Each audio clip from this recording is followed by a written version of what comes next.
Other than the fact when he joined the Warriors, he hasn't been successful anywhere else.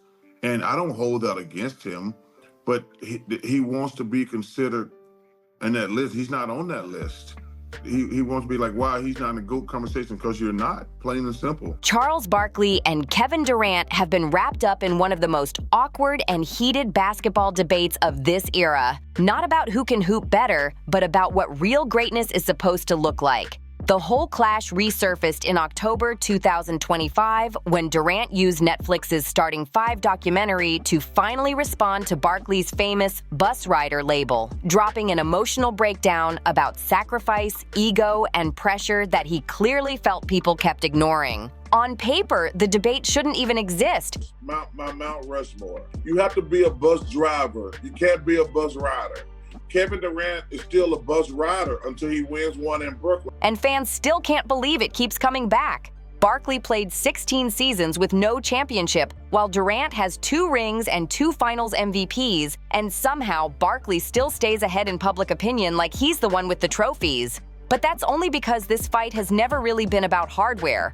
It's been about legacy, competition, and whether a win hits the same when you didn't take the hardest possible route to get it. Barkley first delivered his now legendary bus driver versus bus rider analogy on The Dan Patrick Show back in early October 2020, dropping a few simple but sharp lines that cut deeper than Durant expected. I don't want to badmouth the dude, but I see you guys always talk about that championship stuff. I try to tell y'all, all these bus riders, they don't mean nothing to me. If you ain't driving the bus, don't walk around and talk about you a champion. If you riding the bus, I don't want to hear it. Come on, Shaq, tell them. All these guys walk around with these championship rings. Hey, y'all bus riders. Well, let me tell you something. 2 in a row, Chuck. When you the bus driver and you got all that pressure where you have to play well or you're going to get the blame, that's a different animal. What sounded like another classic Barkley-style jab ended up planting a seed that grew into one of the most talked-about debates in modern sports. That early comment barely scratched the surface because Barkley was just warming up before the real fireworks hit. Things exploded after the Brooklyn Nets got swept 4-0 by the Boston Celtics in the first round of the 2022 playoffs, a moment many believed was Durant's chance to prove he could dominate as the main leader. Instead, inside the NBA became the arena where Barkley delivered one of his most unforgettable shots at KD in late April 2022, and the clips spread everywhere like fresh drama catching fire. Breaking down Barkley's point reveals exactly why his words stuck. Stephen Curry, Klay Thompson, and Draymond Green had already built a powerhouse, winning 73 games in 2016 and creating a culture fans respected. Then Durant, after losing a 3-1 lead against them in the Western Conference Finals, made the choice that Barkley says showed he didn't want to drive his own bus anymore. He wanted to jump on theirs and roll straight to the finish line without owning the journey. He just seems like a miserable person, man. I call him Mr. Miserable. He's never gonna be happy. Everybody's giving him everything on a silver platter. Mm-hmm. You know, he was a man in Oklahoma City. They loved him. He owned the entire state. And then he bolts on them and goes to the Warriors. He wins back-to-back championships, and he's still not happy. Then he goes to Brooklyn. They give him everything he wants, and he's still miserable. Durant didn't let that slide, though. He clapped back on Instagram by posting pictures of Barkley with the star teammates he once tried to win with, including Houston legends Hakeem Olajuwon, Scottie Pippen, and Clyde Drexler, plus Philadelphia icons Julius Erving and Moses Malone. And Durant hit the post with the sharp caption, "Where would Chuck be without the big homies?" making the whole internet pause for a second. Durant, He's very sensitive, great player. He's part of that generation who think he can't be criticized. He's never looked in the mirror and says, man, was that a fair criticism? That comeback definitely stung because Barkley did join Houston late in his career to hoop with multiple Hall of Famers. But there's a detail Durant overlooked. Barkley was already 33 when he made that move, clearly in the closing stretch of his career, and he still walked away without a ring. Durant was only 27, at the peak of his talent, joining a team that had just knocked him out. And that changed how fans judged everything he did afterward. Social media quickly became Durant's battlefield of choice, and Twitter turned into his microphone whenever he wanted to fire shots. In June 2022, he tweeted, Another terrible analogy from a hate an old head that can't accept that we making more bread than them, using money instead of basketball to hit back. Other than the fact when he joined the Warriors, he hasn't been successful anywhere else. And I don't hold that against him, but he wants to be considered in that list. He's not on that list. He's not on that list. He's a great, great player, but he's not on that list. He wants to be like, wow, he's not in a GOAT conversation, because you're not, plain and simple. Then, in March 2023, he added, "This ain't getting tiring, Chuck. I'll never respect the words that come out your mouth, fam. Just deal with it." Doubling down nonstop. If you watch closely, the pattern becomes clear. Durant isn't defending his rings, and he isn't explaining whether he sees himself as the bus driver or the bus rider. He's sidestepping the whole argument and taking it straight to Barkley personally. Instead of debating greatness, KD shifts to disrespect, cash talk, and frustration, and that choice only made the narrative around him even louder. Meanwhile, Barkley kept stacking evidence to build his case, going way beyond that one metaphor.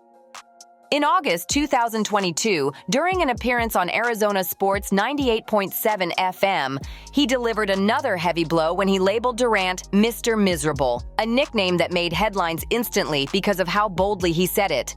And even though the name sounded dramatic, plenty of fans honestly felt it matched the way Durant reacted to every setback and storyline he faced. The intensity of that label comes from the uncomfortable truth behind it. Durant once had a perfect setup in Oklahoma City, a strong team, a huge fan base, and a chance to run the West. And he was up 3-1 on the Warriors before everything fell apart. After that collapse, he joined the very squad that beat him, collected 2 championships, earned 2 finals MVPs, and still walked away searching for fulfillment, like none of it settled his spirit. Even after the victories, the moves, and the spotlight, KD's story kept looping back to the same theme: a superstar chasing greatness in a way that left people wondering whether the wins ever felt complete to him.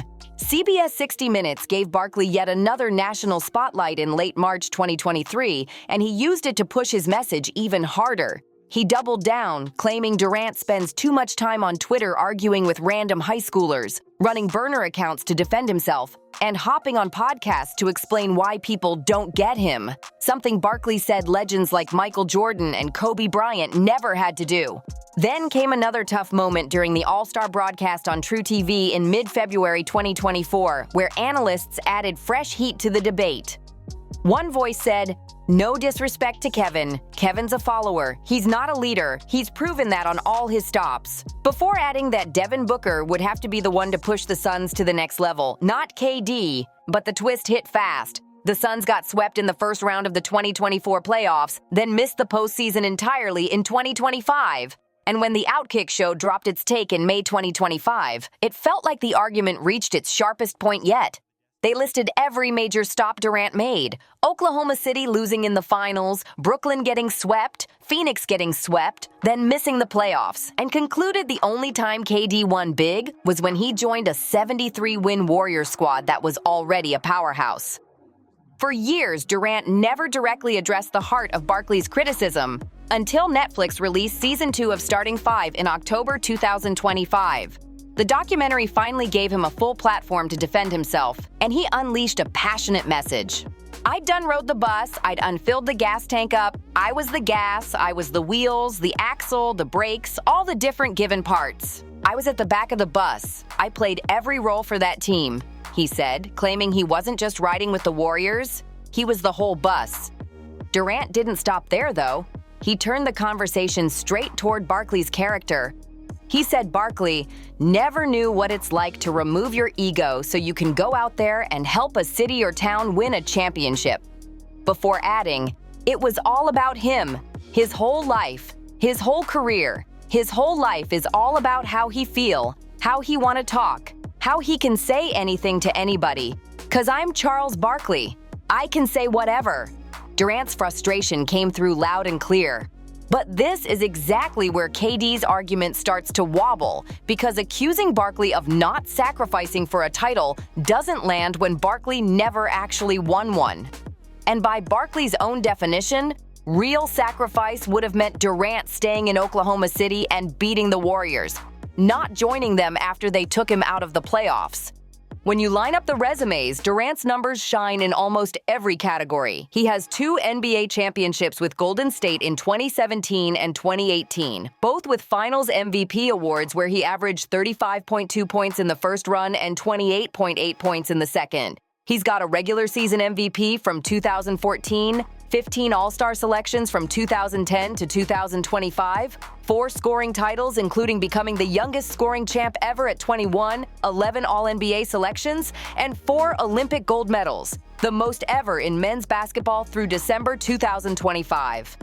And the career numbers stay wild. 27.2 points per game, 7 boards, 4.4 assists, over 31,000 points, ranking 8th all-time, and a 62% true shooting percentage that stands second all-time among players with 20,000 or more points. Barkley's resume is strong too, but clearly different. He's got 1 MVP from 1993, 11 All-Star selections, 11 All-NBA nods with 5 first-team appearances, 2 Olympic gold medals from the iconic 1992 Dream Team and the 1996 squad, and a Hall of Fame induction in 2006. He averaged 22.1 points, 11.7 rebounds, and 3.9 assists, stacking 23,757 career points and dominating the boards as the all-time leading rebounder among players 6'6" or shorter. But here's the truth that always hangs over the debate. Barkley has 0 championships, only 1 finals trip in 1993, and that series ended with a loss to Michael Jordan's Bulls. Durant blows Barkley out of the water statistically, and that's exactly why this argument stays so fascinating. Barkley isn't saying he was the better player. He's saying Durant's championships don't hit the same because he didn't lead the hardest path to get them. And through all of this, Shaquille O'Neal keeps backing Barkley with the weight of someone who actually knows what it means to lead a team to multiple titles. Shaq jumped into the debate with full force, saying, "We were there. We saw OKC up 3-1. One more game. When you're the guy, all the pressure goes on you." Chuck was absolutely right. He was not driving the bus in Golden State. You were on the bus. He was sitting up front. You win, and we don't respect it. Don't get mad at us. That's how we feel.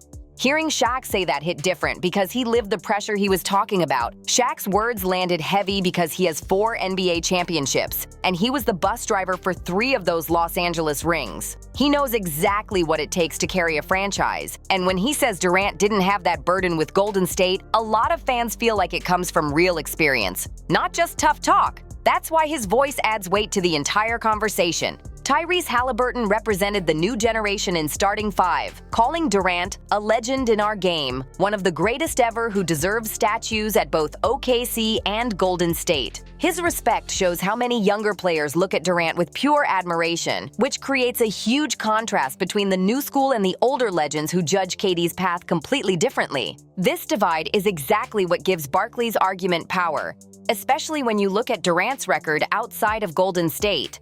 Oklahoma City reached the 2012 finals with Durant, Russell Westbrook, and James Harden losing to LeBron's Heat when KD was just 23, a loss nobody blames him for. But the moment that changed everything came years later, and the basketball world never forgot it. The 2016 Western Conference Finals should have been Durant's moment of complete takeover. OKC was up 3-1 on the Warriors, needing just one more win to reach the finals. But in Game 6, Durant and Westbrook shot 9 for 40 combined, a brutal performance that opened the door for Golden State to come back. They lost Game 6, then dropped Game 7, creating a collapse that still shapes how people talk about Durant's legacy today. Golden State signed Durant on July 7, 2016, bringing in the same superstar whose team they had just defeated. The move led to back-to-back championships in 2017 and 2018, with Durant winning both Finals MVPs, but the Warriors had already won 73 games the season before, making fans question how much they truly needed him. And that's the detail critics bring up every single time his rings get mentioned. Brooklyn signed Durant on July 7, 2019, after he tore his Achilles, hoping he could rebuild the franchise into a title threat. But the Celtics swept Brooklyn 4-0 in the first round in late April 2022, giving Barkley more fuel and making every critique he had thrown out look sharper than ever. That series made a lot of people rethink what kind of leader KD really was at that point. Phoenix acquired Durant on February 9, 2023, hoping he would be the piece that finally pushed them over the top. But Minnesota ended up sweeping the Suns in the 2024 playoffs, and the whole 2025 season crashed fast as Phoenix finished 36-46 and missed the postseason entirely.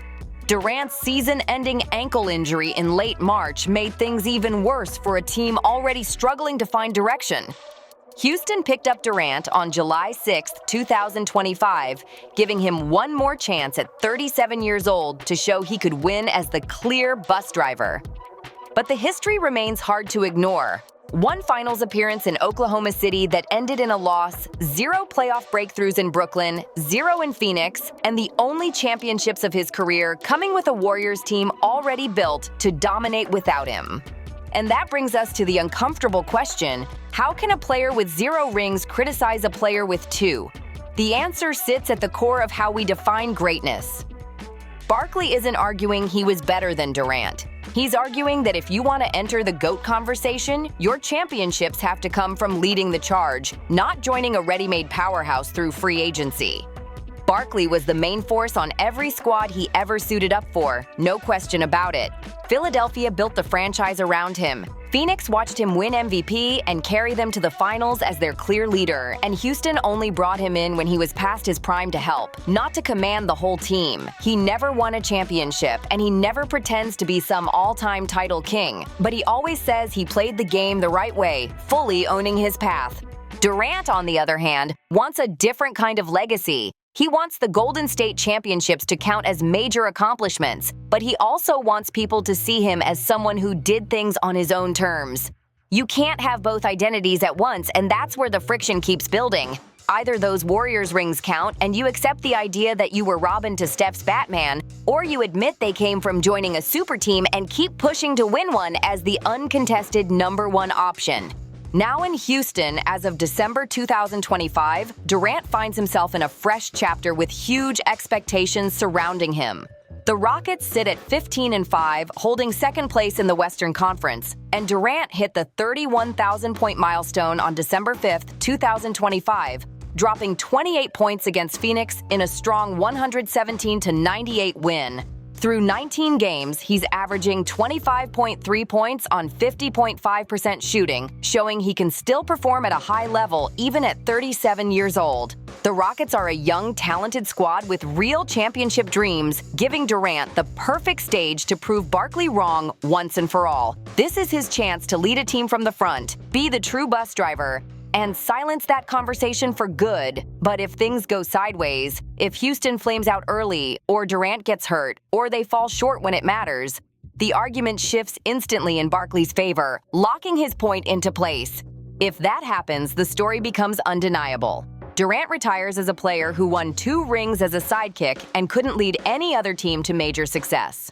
This whole back and forth forces everyone to face the real question. What actually defines greatness? Is greatness about doing whatever it takes to win, even if it means choosing the easiest available path? Or is greatness measured by how hard the journey is and whether you conquered challenges without stacking the deck? Older fans, the ones raised on Jordan, Barkley, and the tough-minded 90s era, grew up respecting the hard way. They respect the players who stayed loyal, battled through setbacks, and took the hits that came with leading their franchise. They admire players who came up short with dignity more than players who won by joining loaded teams and flipping the odds completely in their favor. The younger generation sees the game from a totally different angle. For them, a ring is a ring, and putting yourself in the smartest position to win is part of the strategy, not something to be looked down on. They see mobility as power, not weakness, and they view KD's decisions as calculated moves, not shortcuts. But here's the twist that makes Barkley's argument feel stronger. Durant himself doesn't seem fully satisfied with his legacy. If he really believed those Golden State Championships were enough, Then why keep moving? Why leave a dynasty? Why go to Brooklyn, then Phoenix, and now Houston? Durant has been searching for validation for nearly a decade, bouncing from team to team looking for something that keeps slipping away. And that's why many people feel Barkley struck a nerve, not because he exposed a secret, but because he said something everybody already knew but wouldn't say out loud. Barkley didn't uncover a hidden truth. He just refused to let the conversation pretend reality was something different. And that's why the debate keeps burning so intensely. Kevin Durant will always be one of the purest scorers the NBA has ever seen. No debate at all. His 31,000 career points, his 4 Olympic gold medals, and his ability to get a bucket from anywhere on the floor against any defender are all real, elite, and undeniable. But the conversation around his championships keeps following him, because those 2 rings came after he joined a 73-win squad that had just knocked him out, and fans have never forgotten that detail. For 9 long years, Charles Barkley pushed one simple message: if you want to be great, you have to be the bus driver, not the bus rider. And for 9 years, Durant fired back at everything except the real question. He talked about money, he talked about Barkley's ego, he talked about playing every role on the court, but he never answered the only thing people wanted to know. Was he the bus driver in Golden State, or was he just riding along for the trip? And the truth is loud! Steph Curry was the bus driver, and Klay Thompson and Draymond Green helped build that bus from scratch. Durant hopped on, delivered big performances, and rode it straight to the finish line while taking a huge chunk of the credit. Barkley has 0 championships while Durant has 2, but somehow Barkley still came out on top in this debate because everything Durant did after leaving Golden State made Barkley's point stronger. Brooklyn got swept, Phoenix got swept, and then missed the playoffs entirely. And now Houston stands as Durant's final real chance to change how people talk about him as a leader instead of a passenger. The wildest part is this: if Durant had stayed in Oklahoma City and eventually won a single ring there, even if it took 5 more tough years, his legacy today would be bigger, stronger, and way more respected than 2 Golden State rings ever made it. That's what Barkley has been saying from day one, and that's why even without a championship of his own, he exposed something Durant doesn't want to admit. Sometimes the man with no rings understands what those rings truly mean better than the man who actually has them. If you enjoyed this breakdown, make sure you smash that like button, drop your thoughts in the comments, share the video, and hit subscribe to SpillFame so you never miss the next deep dive. See you on the next one.